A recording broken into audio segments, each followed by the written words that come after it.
sabi nga sa Hebrew chapter 12 verse 1, running the race with perseverance. Ano ba ito? Running the race with perseverance. At nahango dito sa Hebrew chapter 12, please. Makikita po natin dito sa Hebrew chapter 12 verse 1. Therefore, since we are surrounded by such a great cloud of witnesses, let us throw off everything that hinders and the sin that so easily entangles, and let us run with perseverance the race marked out for us. Pwede ba tayo manalangin panandalian? Father, we thank you. Nagpapasalamat po kami, una sa lahat, ang pag-iingat mo sa bawat isa. Lalo lang yung iglesia dito, Panginoon, sa Tipas. Marami nang linakbay at lalakbayin pa.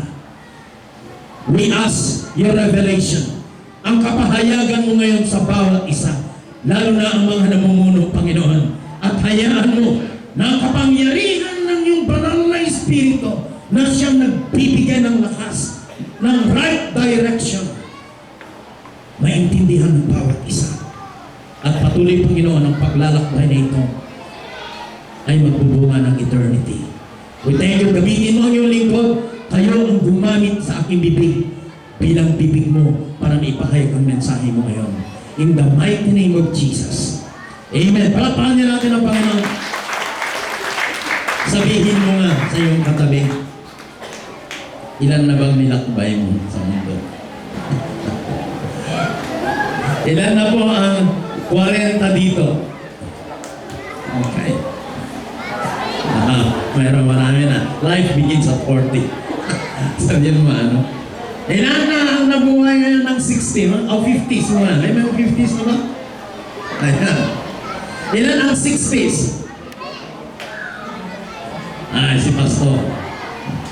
Okay. 70s. Mga senior citizen na ano. Pero alam niyo ba na ito ngayon ay titingnan natin na tayo. We are in a race. Kaya sabi, running the race with perseverance. Para mong tumakbo ka sa isang paligsahan na merong pagtitiyaga, perseverance, tiyaga. Kailangan meron tayong lakas.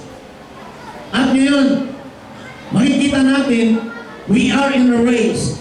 Meron tayo ngayon dinadaanan na pinagpaligsahan sa buhay. Yung mga iba, maaari na tumakbo kayo sa buhay nyo na hindi nyo alam. Pero alam natin na tayo ay nasa pagtakbo at merong hangganan. Parang pag ikaw ay nagsimula, meron kang hangganan. Ang anong klaseng hangganan ka patutulo? Ito ang mahirap, ano? Makikita natin, at if we talk about race, pag tayo ay pinag-usapan natin ang patimpala, anong pumapasok sa isipan niyo una? Bakit marami ang nagigipagpaligsahan? Para sa gantimpala. Please. Tama.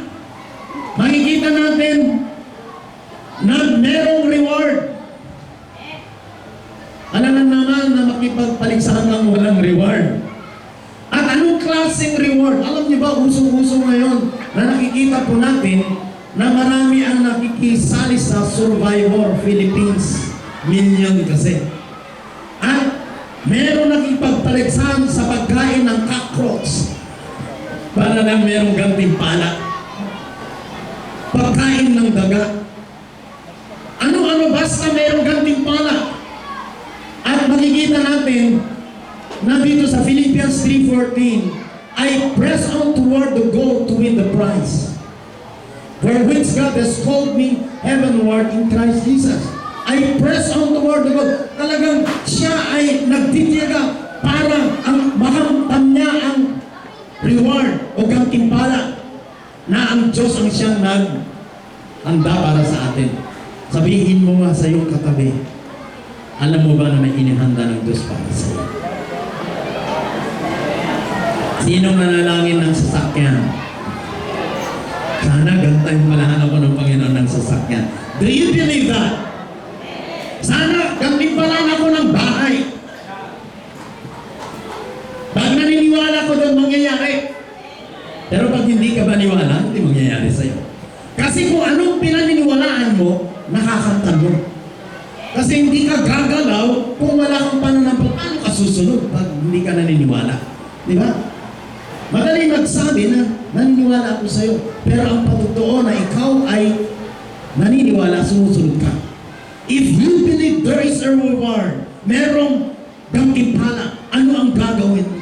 At ang gantimpalang ito, even si Paul, sinabi niya sa Philippians, sa church ng Philippians, I press on toward the goal to win the prize. At alam po natin, doon sa reward, hindi lahat ay nagtatagumpay. Iisa lamang. Tanungin mo sa iyong katabi, gusto mo bang magtagumpay? Naniniwala tayong lahat. Even sa mga estudyante, sino yung mga estudyante dito? Itaas ang mga kamay. Anong gusto niyong reward pag kayo ay nakatapos? Just passing the mark? O remarkable mark? Di ba? Basta kung masa 75. Kung ganun ang isip mo, 75 talaga. But if you want remarkable mark, anong gagawin mo? Sabi nga noon, kailangan magsunod ka ng kilay. Kung titignan mo, if you have 4 years, ilang araw lang po yan? 365 days a year. I-times mo ng 4. 1,000 plus years. 1,300 years. Days, I should say. Kung ikaw ngayon gusto mo ng reward, kailangan bigyan mo ng halaga ang bawat araw dahil ang araw na yun hindi mo na pwedeng ibalik. Kaya yung mga iba, sabi nung isa na miniminister, Pastor, paano kung gustong matapos? Noon, ako'y nag-aaral. Doon sa aking pag-aaral, may reward na binibigay ng aking tatay at nanay. Akalain mo, Pastor, binibigyan ako ng aking tatay, 1990s yun, ng baon na 20,000. Yung nanay ko ay 10,000, di 30,000. At mayroon akong kotse. Kaya ayaw kong mag-graduate dahil napakasarap ang buhay ko. Mas gusto kong mag-aral. Aral-aralan para makuha ko yung allowance. Mga estudyante, pensyonado kayo. Kaya lamang, tandaan ninyo, kung anong tinanim mo, yun ang anihin mo. Kung pinag-aralan mo maigi, nag-aral kang mabuti, maganda ang result. Merong reward. Sa buhay natin ito, merong bagay na ibinigay ng Diyos sa atin na naintindihan natin yung reward. Hindi lamang sa pag-aaral, maganda yan. Pero alam mo, pag doktor ka, abogado ka, dito lang sa mundo yan. Pag ikaw ay teacher ka lang dito. But the reward na binibigay ng Panginoon sa atin is remarkable. At anong reward yun? Eternal life. Palapakan niya namin ang Panginoon. Please. Kaya even si Timothy, ang sabi niya, 2 Timothy 4:8, now there is in store for me the crown of righteousness, which the Lord, the righteous judge, will award to me on that day, and not only to me, but also to all who have longed for His appearing. Merong inihanda ng Diyos na sa atin. That is the crown of righteousness. Korona ng pagkamatuwid dahil kay Kristo. Nakikita ko. Alam niyo kung tayo, gusto natin ng gantimpala dito sa mundo. We like it or not, meron hangganan ng buhay natin. Pag nag-age ka ng 70 years ngayon, medyo marami ng masakit sa katawan mo. Sabi nga, Hindi na 40 years, ang dami ng sakit, sabi nila ngayon. Ano ang gusto mong paghandaan? Yung buhay dito na napakaraming hirap. Kahit mayaman ka, kung ikaw hindi ka naman makakain na dahil bawal sa'yo. May sasakyan ka nga, yung isa, bumili ng Fortuner, hindi na makadrive. Na-atake, hindi na madrive yung kanyang bagong Fortuner. Alam niyo, lahat ng bagay dito, maaaring na-enjoy natin pansamantala. Tandaan niyo ito. But, if you endure yung kahirapan pansamantala lang dito at magtiwala ka sa eternal judge na magbibigay ng eternal reward, magiging masaya ka. Nawa sa akin lahat dito sa Tipas, meron na bang reward na ibinigay ng Lord sa inyo? Ang dami dito nakikita ko, multimedia, kompleto na eh.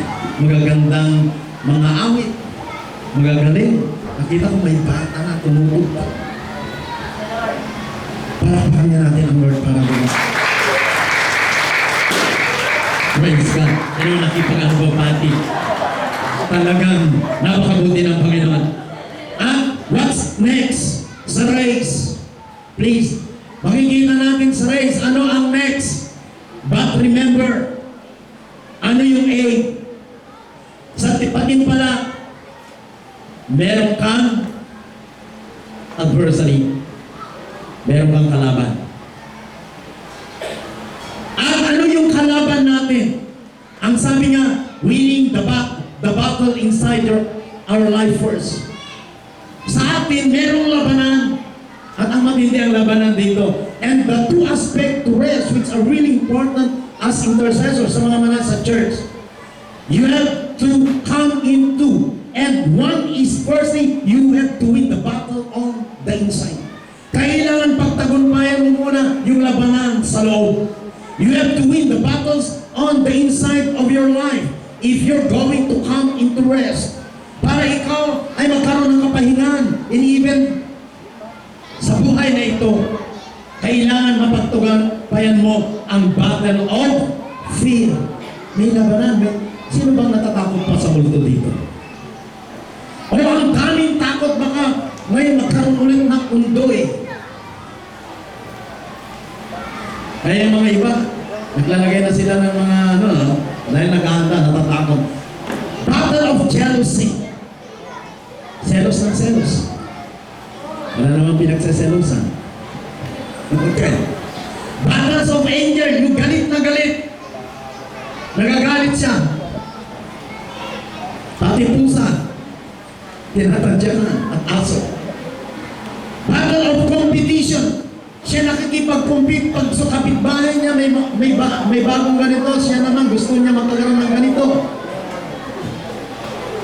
O sa mga kapatid, battle of pride. Yung ego niya, alam niyo yung pride, kinakain niya.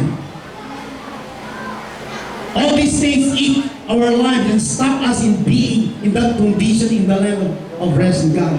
Pag itong labanan na ito, pag hindi natin napagtagumpayan, kakainin niya tayo. Please, at makikita natin ito na ito ang kailangan natin paglabanan. How do we win the battle inside? Paano tayo magtagumpay yung labanan niyan? Alam niyo, ang sinasabi niya, it sum up in one word. Anong kailangan? Sabihin mo nga, handa ka na bang mamatay? Sinong gustong pumunta sa langit? Gusto mo na bang mamatay kayo? Maalala ko kay Angelica, in order to see heaven, you need to die first. Sinong gustong pumunta na sa langit? Asa kamay?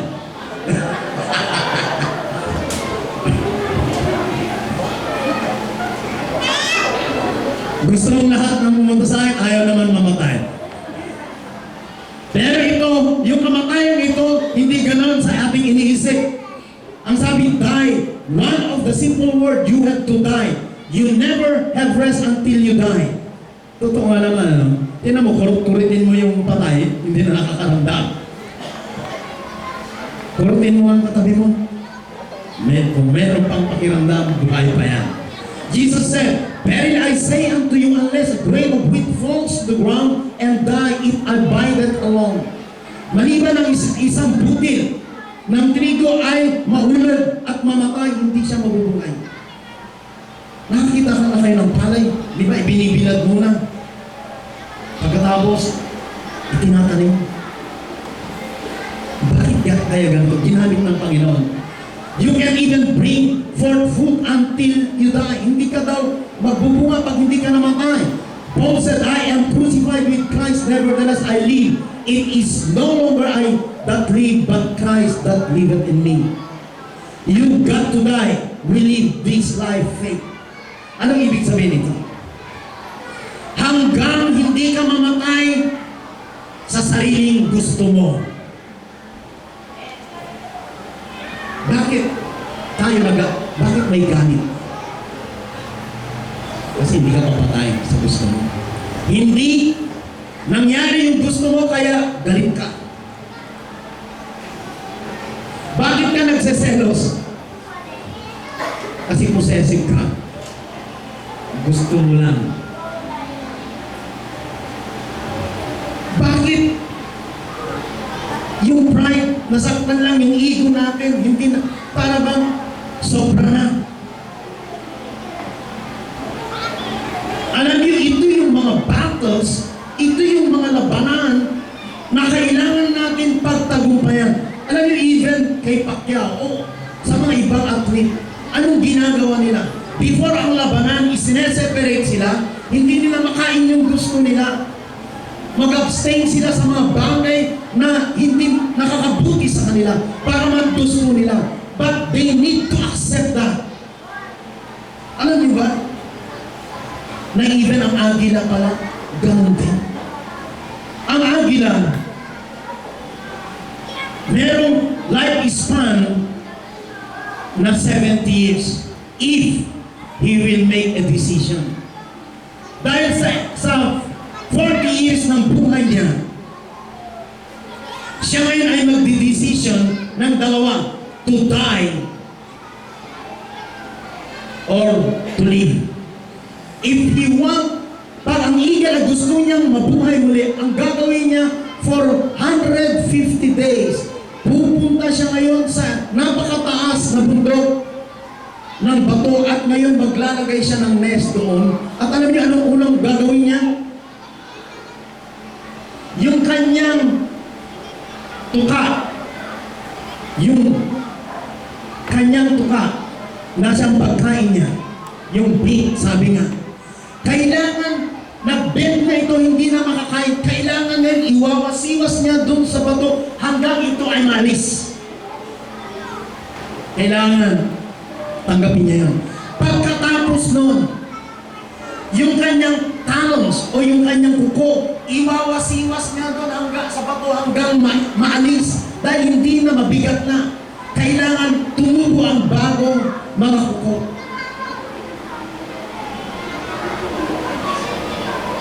And just after that, hihintayin niya na tumubo kay 150 days, 5 months, na tumubo yung kanyang tuka. Alam niyo ang last na gagawin niya? Yung kanyang feather dahil makakapal na, kailangan ito ngayon ay bunutin niya sa magitan ng kanyang tuka. Bunutin niya lahat dahil hindi na siya makalipad pag hindi mabunot yun para magpalit. And just after that,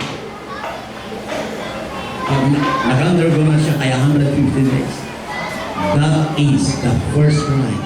Ito yung unang paglipat niya muli. Pero bago na siya, there's a chance. Sa ating buhay ngayon, kung minsan kailangan tayong mamatay para mabuhay tayo. Kailangan mabago ang ating isipan, mabago ang ating mga bibig kung anong lumalabas. Kailangan mabago yung ating bilis ng paa na magchismis chismis na kung ano-ano, buhay na may buhay. Kundi chismis natin ng Panginoon. Kailangan mabago ang ating mga pakpak. Kaya pala katulad ng mga agila, tayo ay lilipad. At ang maganda sa agila, makikita natin ang agila. Alam niyo ba kung bakit ang agila ay makikita mo sa panahon ng bagyo? Sa akin nung bata ako, bakit lawin ang tao? Ay, may lawin, pagtapos ng bagyo, ang dami doon. Alam niyo ba, ugali pala ng agila, siya ngayon ay gustong-gusto niya ng typhoon. Dahil sa typhoon, nilalabanan niya yung mga winds. Pupunta sa sibabaw ng mga winds. Gustong-gusto niya yun. Nai-enjoy niya yun. Sabihin mo nga sa iyong katabi, kung hindi ka mabago, hindi mo mai-enjoy ang buhay. We need to die first. Kaya yung mga nararanasan yung mga pagsubok sa buhay, just go on. Enjoy it. Wala ka namang magagawa eh. Di ba? Reklamo ka ng reklamo, hindi ka makatakbo. Nakakita na ba ngayon ng tumatakbo na reklamo ng reklamo? Hindi siya makakatakbo, please. At makikita natin dito, you see, jealousy is rooted in their major spirits, pride, unbelief, and fear. Yung jealousy. Jealousy says, God, I don't want what you got for me. I want what that other person has got. Mas gusto ba niya yun? Yung pag-aari ng iba. Jealousy is rooted in that. You know. Tanungin mo nga sa katabi mo, siloso ka ba? Okay, please.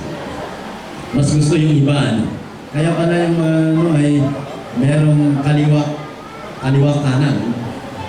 Okay. To win the battles on the inside, you've got to give up your own life. Surrender your own will. Para mapaglabanan mo yung labanan inside you. Dalawa eh. Ang sabi nga, merong black dog and white dog inside us. Naglalaban. Kailangan kung gusto mong manalo yung puti, huwag mong pakainin yung itim. Di ba yung mga uso ngayon labanan sa dog? Huwag mong pakainin yung itim. Matatalo yun.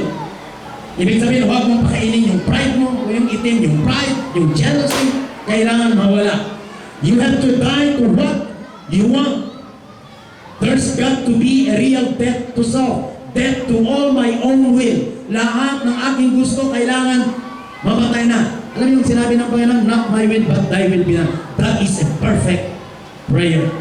Sa ating kuminsan, nalalangin tayo, Lord, gusto ko nito, gusto ko niya, pag hindi binigay, anong nangyari? Nagtatampo.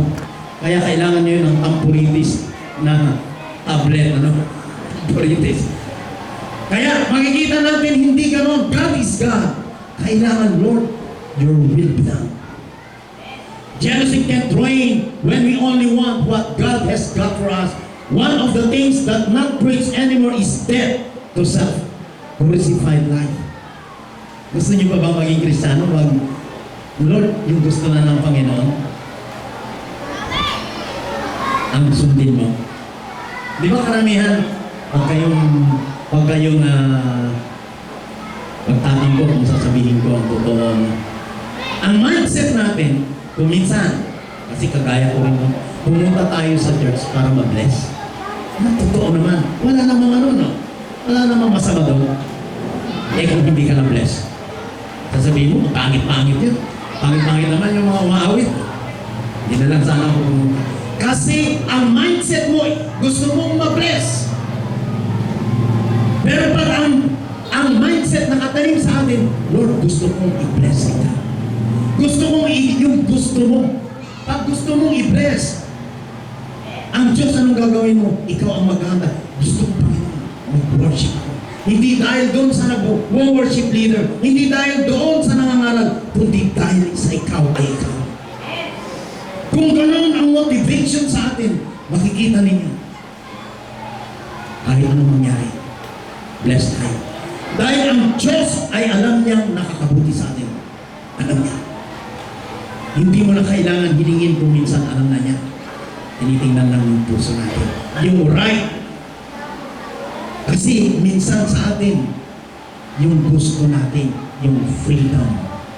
Yung freedom. Yung freedom natin, gusto natin naging makasarili tayo. Tingnan niyo, yung makasariling tao, kaunting bagay lamang nagtatampo. Sabihin mo, hindi ako yun. Hindi ako yun. Ang makasariling tao, hindi lang mapagustuhan ng kaunti, nagtatampo. Sabihin mo, hindi ako yun. Palapakan ka natin ang Lord. If you want to win the prize, you need to die. Sa gusto mo. Kailangan mamatay ka sa gusto mo. Hindi ibig sabihin, papatayin mo yung sarili mo. Patayin mo yung gusto ng laman mo. Yung galit, alisin. Kailangan mamatay yung galit. Love your enemy. Okay? Pangatlo, makikita natin, sige, anong makikita natin dito? May makikita tayong commitment. Alam niyo, itong commitment, sino mga Bisaya dito, mga kapatid natin? Kaya di ba itaas ang kamay? Okay. Uli na Panginoon. May mga pastor na kaibigan ako, nagbibiruan kami kung minsan. Pakibasa mo nga yan, kapatid. Pag committed, sabi yan, committed. Hindi ko kinaman yan, yung committed, ibig sabihin umiksi. Hindi ko yun. Ang ibig sabihin, nagbibiruan kami. Pero nakikita natin, kailangan ang commitment natin, we are committed to win the prize. Alam niyo, isang bagay na nakita ko, bago natin panoorin yung isang video clips. Yung isang piloto, yung aking pamangkin ay natapos sa PATS ngayon, at siya ngayon ay nag-ano para dun sa control tower. At yung piloto. Ito pala may connection ngayon yung control tower at piloto. Alam niyo, pag sa mga nakasakay na sa aeroplano, makikita mo nandun ka, passenger seatbelt. Di ba? Nilalagay yun. At ngayon may pressure na nilalagay doon sa loob ng hangin, sa loob ng aeroplano para makalipad yun. At pagkatapos pag siya ngayon nagsisimula na, ito ay lilipad. Alam niyo, pag-angat ng kanyang gulong dun sa lupa. Alam niyo, sa control tower, sasabihin ngayon ng piloto, control tower, control tower. Pag sinabi niyang, I am committed. Pag ito'y lumipad ng ganon, umakyat na, I am committed, sinabi ng pilot. Bakit?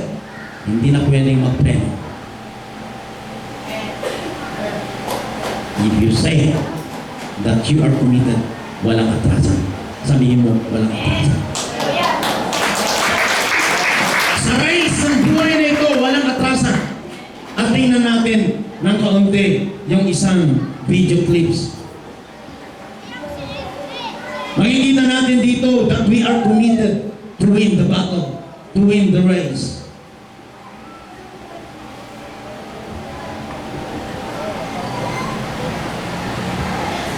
Dito makikita natin ang father and son relationship and even ang commitment nila sa isa. Ito yung si Dave Hoyt at nagkaanak siya ng isang makita natin retarded si Rick. Because of tragedy of birth, Rick can't walk or talk.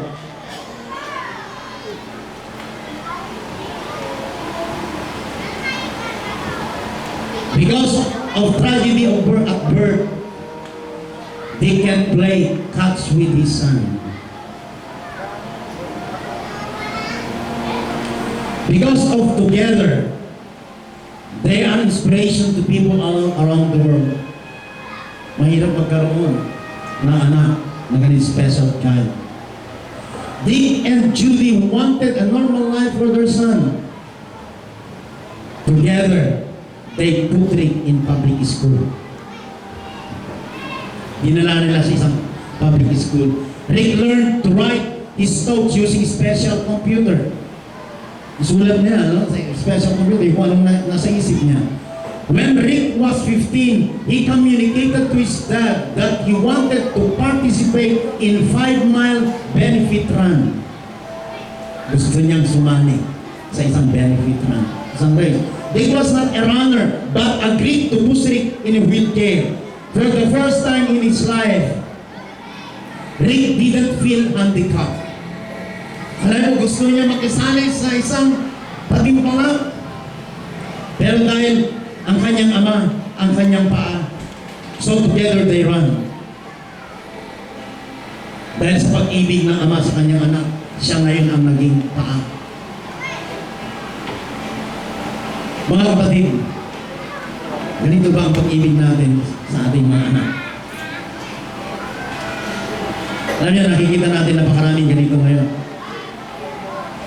Together, they compete in marathons.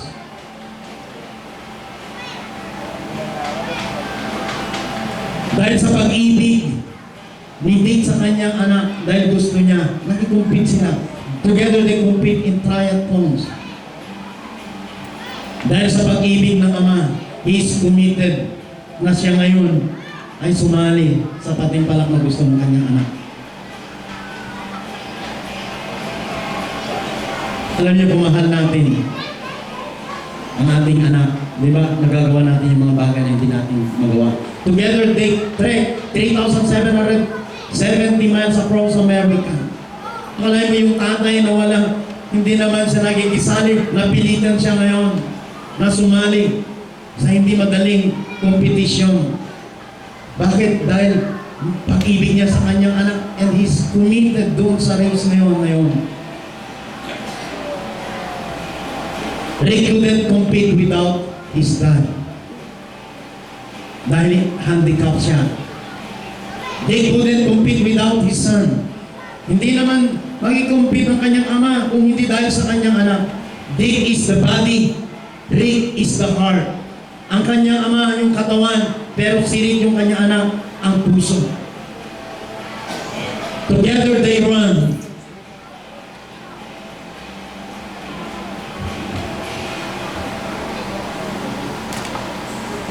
Together has power.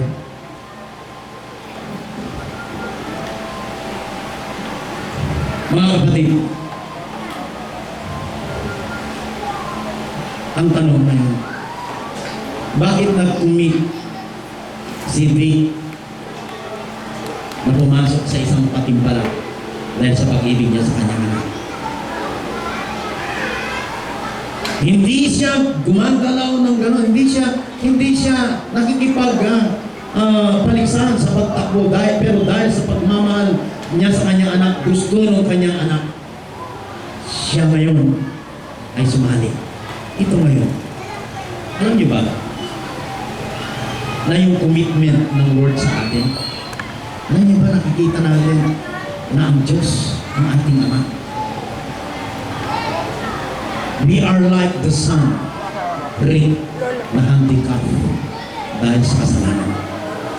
Alam niyo ba, mga kapatid, na karamihan sa atin sa mundo ay handicap. Hindi natin kayang makipagpaligsahan sa mundong ito dahil sa kasalanan. Pero ang ating Ama, nakakita sa atin, He is committed to help us. Committed ang Diyos para tayo ay tulungan. Pero pag wala tayong puso, wala tayong lakas na magsabi, Panginoon, ikaw na lang ang aking inaasahan. Pag hindi tayo magpakumbaba, hindi makita ng ating Ama ang puso natin. At magsasabi ng totoo, hindi tayo makakalakad. Sabihin mo sa iyong katabi, kailangan mo ng Ama. At sinong Ama natin? Ating Panginoon Jesucristo. Hindi ka bibiguin. Hindi ka bibiguin. Ano man ang pinagdaanan mong hirap ng buhay, maaaring nawawalan ka na ng pag-asa. Maaaring ang dami-dami ng mga dinaanan mo, maaring hirap na hirap ka. But for sure, if you call to your Father, He is committed to help you. Sabihin mo ulit sa iyong katabi, may nagmamahal sa iyo. Ang Ama natin. Pang-apat. Ano ito? Pang-apat. Endure. Please. Makikita natin dito sa James chapter 1 verse 2 to 4. My brothers and sisters, whenever you face trials of many kinds, mga kapatid ko, kung kayo ay nakakaranas ng iba't ibang klaseng pagsubok, consider it nothing but joy. Consider it pure joy doon sa isang salin. Gawin niyong isang kagalangan. Maganap kayo. Because you know that the testing of your faith produces endurance. Dahil ang pagsubok ng inyong pananampalataya ang magbubunga ng katatagan. And let endurance have its full effect, so that you may be mature and complete, lacking in nothing. Kailangan matapos ito. Kailangan dumaan tayo sa iba't ibang pagsubok na even, alam niyo, doon sa race, matindi ang na-exert na effort ni Dick. Ama, maaaring hindi siya sanay. Alam niyo ba, kung ikaw hindi sanay tumakbo, pagtakbo mo ng ilang kilometro, baka lalagnatin ka pa sa unang gabi, unang araw. Dahil masakit yung mga muscles. Pero pag ito ay nagpatuloy-tuloy kang ginawa mo, ma-overcome ng pain na yun. At ito'y magiging matigas, matatag. Kaya sabi nga, even at that time, nung ako isang estudyante, mahilig din ako mag-weights and even sa karate. Pag nasaktan, sinusuntok pa rin para ma-overcome niya yung pain. Yung mga muscles. Kailangan ituloy mo hanggang ma-overcome mo para mawala yung pain. Magiging muscle na yun, maging matatag. Ganun din pala yung mga trials ng buhay. Yung mga pagsubok ng buhay, ibang-iba ang dinadaanan natin pagsubok. Alam niyo, maganda sa ating mga Pilipino, ang sabi nga nila, nung dumaan ang undoy, dumaan ang, ano yung next? Habagat. Nakita nila, nakangiti pa daw yung mga Pilipino. Tumutuloy na sa alambre, nakangiti pa rin. Parang ordinary na lang. Sabihin mo nga sa iyong katabi, pag marami kang pagsubok, anong itsura mo?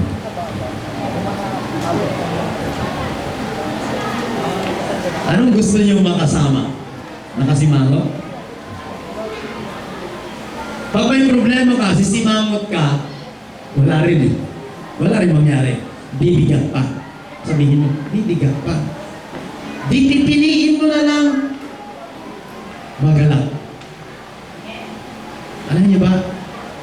It's a choice. To be happy or not. It's a choice.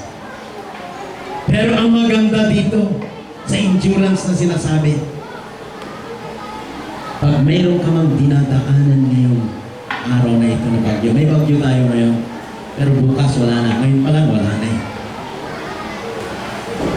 Walang bagyo na tatagal ng isang buwan. Wala. Walang pagsubok na hindi napagtatagumpayan. Bakit? Itingnan nyo. Ilan ba sa inyo ang hindi dumaan sa matinding pagsubok? Itaas ang kamay, yung hindi nakaranas. Yung mga nakaranas na ng pagsubok, itaas na ang mga kamay. Iba-iba nga lamang. Tanong ko sa inyo, wala kayo dito kung hindi nyo napagtagumpayan.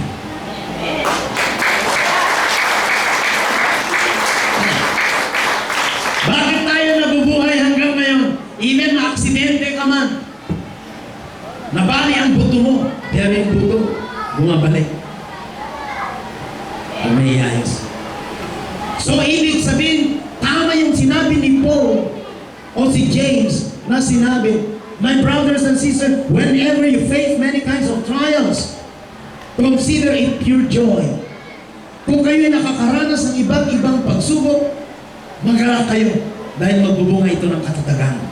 At ang katatagan, kailangan matapos niya ang kanyang tungkulin para hindi ka na magkulang. Ang problema ay nagbibigay sa atin ng lakas. Kaya nga lamang, it's not the problem. That is not the problem. That is a problem. That is you, how you face the problem. Hindi daw yung problema ang maging problema, kundi ikaw anong ugali mo na siyang haharap. Kung ikaw ang harapin mo ang problema na nakasimangot, maghapon, nagmumugmog, huwag mo nang gawin. Awanan mo ang iyong problema, sabi nga ni Freddy Aguilar noon. Dahil matatapos din ang problema. At ang maganda dito, magbubunga ng endurance and even that race of life, hanggang tayo ngayon ay na-develop yung endurance natin kahit alinman patimpalat ng buhay, magiging matagumpay tayo. Please go on. Makikita natin na even yung mga pagsubok sa buhay natin, we are destined to win every battle of life because of Christ Jesus that is in us. We are destined.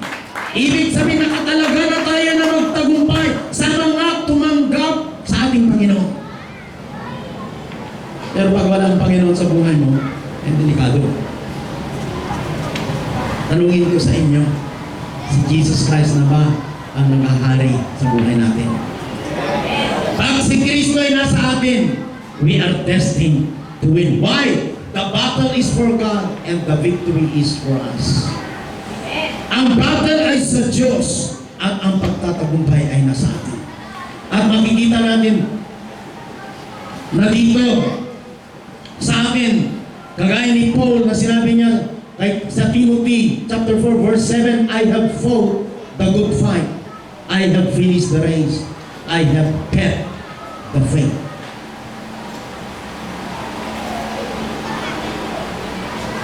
Church, Ipas Christian Church, do you still have that faith?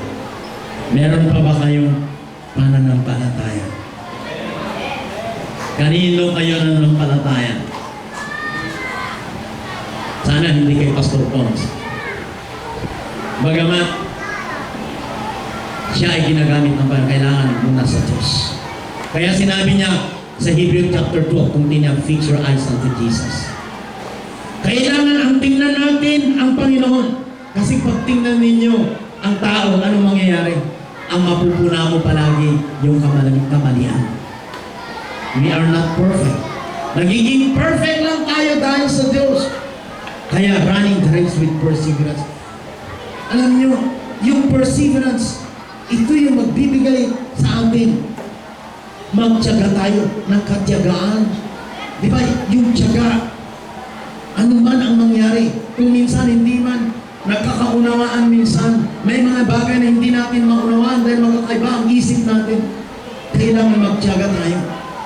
Kailangan natin magpasakop sa Diyos. Magpasakop ka, even sa iyong pastor. Sa mga nangunguna. Dahil pag hindi kayo nagpasakop, anong mangyayari? Ano kayo magpapasakop sa Diyos na hindi niyo nakikita kung hindi kayo magpasakop sa pastor na kanyang itinalaga?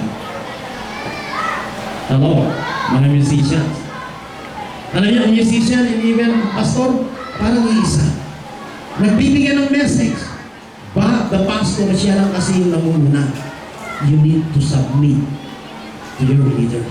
Kagagaling ko sa Clark Air Base dahil sa mga barangay captains sa Zamboanga del Norte. I was one of the speaker. Bagamat late na ako, di ako nakapunta. Nang maaga dahil pagod na pagod ako. Hinabol ko pa rin doon. Doon na sa isang bus, papuntang Subic.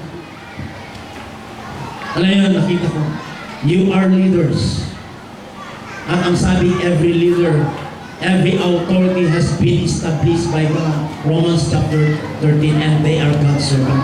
Lahat ng authority, ang Diyos ang siyang nagtatag at sila'y God's servant. Sila'y mga lingkod ng Diyos.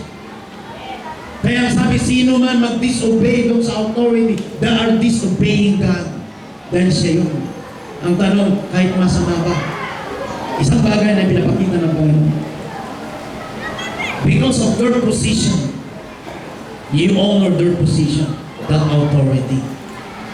Dahil sa nagbigay ng authority. Kaya maririnig nyo kuminsan, sinong nagbigay ng authority sa inyo? Pag ang Diyos ang nagbigay, yung binigyan niya ng authority, yung binigyan niya ng authority, siya ang mananagot sa nagbigay.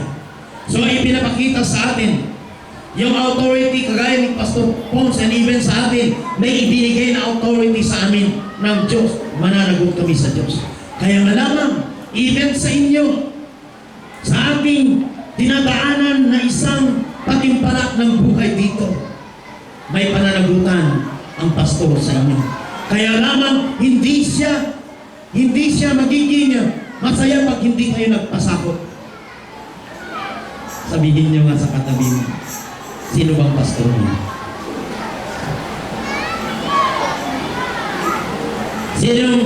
Sinong pastor nila? Si Pastor Pons, si taas ang kamay. Itaas nyo nga yung mga pastor. Mga pastor nila. Yung church dito, pastor nila si Pastor Pons. Itaas ang kamay. Praise God. Magpatuloy kayo, magpasakot kayo. Mahalin ninyo ang inyong pastor. Dahil meron tayong dinadaanan na race. Alam niyo, we are a family. Nakita ko sa isang pamilya, tayo ay tumatahak sa isang paligsahan ng buhay. Gaya ng sinabi ko kanina, ang paligsahang ito ay pahanggang walang hanggan. Dito sa mundong ito, makikita po natin ang pagtimpalak ng buhay ay mag-reward sa atin ng buhay na walang hanggan. Kaya kailangan ngayon may teamworking para manalo tayo. Ang teamworking dun sa patimpalak na yun, kailangan, kagaya ng isang pamilya, yung mga anak magpapasakot sa kanilang mga magulang. Kagaya din sa isang church, kailangan ang mga miyembro sa church ay magpasakop sila sa kanilang pastor. Ephesians chapter 6 verse 1 and 2. Anong sabi? Wala na dito. Honor your parents in the Lord. Obey. Obey them because there's a promise that you may live long and prosperous. Igalang ninyo ang inyong ama sa Panginoon at sundin ninyo ang iyong mga magulang para kayo'y magkaroon ng mahabang buhay at matagumpay na buhay dito sa lupa. Kung hindi ka sumunod, hindi mo iginalang ang iyong mga magulang, yung race, yung timpalak sa buhay na ito, hindi ka maging matagumpay. Kaya nawag sa atin sa mga anak na nandito, idagdag ko ito. Sa buhay ninyo, dito sa lupa, kung hindi kayo nagpapasakot sa inyong mga magulang, hindi kayo magtatagumpay sa patimpalak ng buhay. Sino yung mga anak dito? Itaas yung mga kamay. Tuulit ko. Igalang ninyo ang mga magulang. Kung hindi nyo igalang at hindi nyo sundin, they are coaching you. Di ba yung coach, kagaya sa patimpalak, may coach yan eh. Ganito, gawin mo. Yun sana yung isang video clips. Yung ama niya. Ito sana mapapanood na isa. Yung ama niya, siya si halimutan ko, Rodman. Yung anak niya ito talagang siya ay sprinter. Pero ang nangyari, doon sa 250 meter dash pa lamang, siya ay nag-sprain. At alam niya, ang naka-inject sa isip niya, I need to finish the race. Dahil yun ang sinasabi ng kanyang coach. Palagi, you need to finish the race. Pero at the time, nag-cramps na yung paa niya, siya ay natumba. Pero alam niyo, dahil yun ang naitanim, siya ay tumayo. At ngayon nagpipilay-pilay na siya ay tumakbo pa rin. Alam niyo, may isang mama na galing doon sa taas, bumababa at ngayon, yung security guard ay niyang talaga hinahadlangan niya, no, that is my son. Pumunta siya doon sa tabi ng kanyang anak. Bakit mo pa ipinagpatuloy? Kailangan gawin natin ito, Father, dahil ito yung nararapat. Kailangan kong tapusin dahil ito yung aking lumit to finish the race. Alam niyo, dahil doon, umiiyak, dahil doon sa pain, ang kanyang ama ngayon, ang siyang tumulong sa kanya. Nilagay ng kanyang anak, dito ilagay mo yung kanyang mga braso sa akin at yung kanyang ama na ang tumulong hanggang maka-finish sila doon sa race. Alam niyo, ang nangyari, in the 20,000 capacity stadium, mga tao ngayon ay standing ovation at pinalakpakan nila. Hindi na yung nanalo na una, kundi ito na hindi huminto. Ganun din tayo kung tayo ay nasa kanila. Ano man ang iyong pinagdadaanan, kapatid, marami man pagsubok, marami man mga bagay na iyong nararanasan, mga pains, pero kung hindi ka humihinto, nagpapatuloy ka, matatapos mo rin. And for the last,